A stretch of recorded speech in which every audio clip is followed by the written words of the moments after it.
All right, it's Sunday night, and Friday I read a book. No, I didn't finish the book, but I read like one chapter in the book.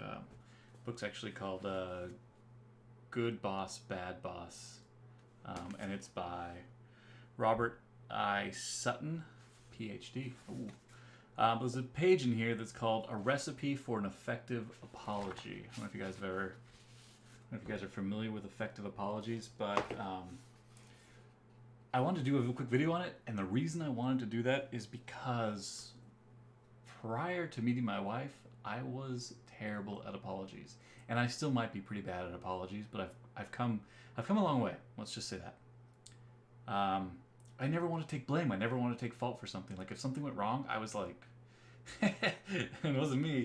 He told me to do it, and it was a really horrible way to operate, and it did not make me friends at all. It was a horrible decision on every level, every account. So, anyways, I made these two quick, silly videos real quick that you guys can watch to kind of see what a bad apology looks like, what a good apology looks like. So bear with me for this, because it's gonna be rough.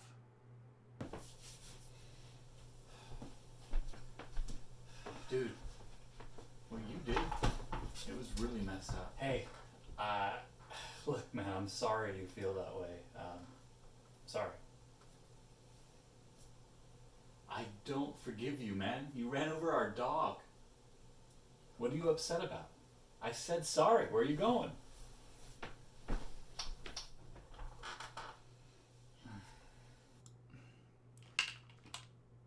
So hopefully you see what I did there. The apology was just half-hearted. The person who gave the apology didn't even believe they were really wrong. They were just giving lip service essentially. So let's try it with a full-blown apology.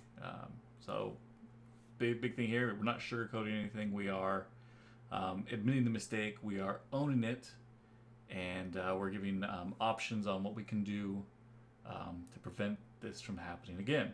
So here we go. More cringeworthy video. I really can't see. Like, I want to hit the stop record button. I just can't see it. I should just leave these on. But they have a weird reflection and stuff. I don't like the reflection. I am so sorry about the dog, man. I blew it. I blew it big time. I didn't mean to run the dog over, man. I am so sorry. It's 100% my fault. And I know you've been telling me not to rush. You've been saying, don't rush getting out of here. And I've been rushing every single day. And there's been so many close calls in the past. I mean, you even saw it on the camera. I'm really sorry, man. You were right. I can't keep operating this way. I'm gonna make sure I'm waking up early, and I'm getting out the door at a reasonable hour, so I'm not rushing like this. I'll start going to bed earlier. That way, I'm fresh in the morning, and nothing like this will ever happen again. I'm really sorry. I hope you can forgive me, and if there's anything else I can do other than covering the medical expenses of the dog, please let me know. We can get a new dog. It's okay.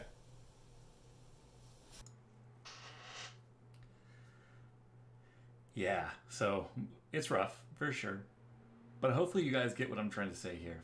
There's a couple ways to apologize, and I'm generalizing. The first one is you can pass the buck, you can blame someone else, you can make an apology without actually apologizing. And my wife has been very good, and maybe a lot of your wives out there have done the same thing, or your significant others. You have to own what you did wrong, or it's not an apology. And on top of that, you can't sugarcoat it. There's no way, if you made someone feel bad, if you did something wrong, and I don't know if you guys have ever done those sexual harassment videos, but like when they say intent doesn't matter, it plays along into that. You can't say, I'm so sorry I did that. I didn't mean to.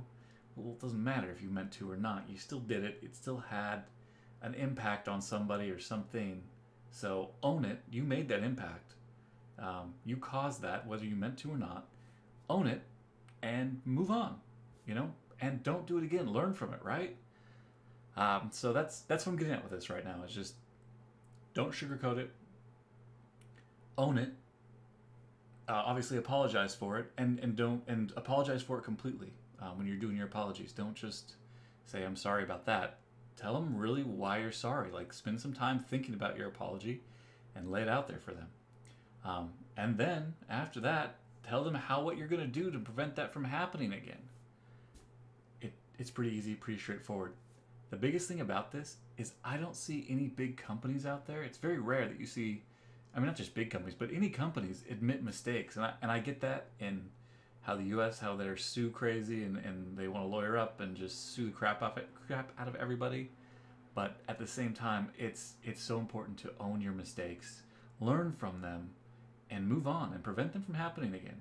And if you're able to do that, you'll grow as a person.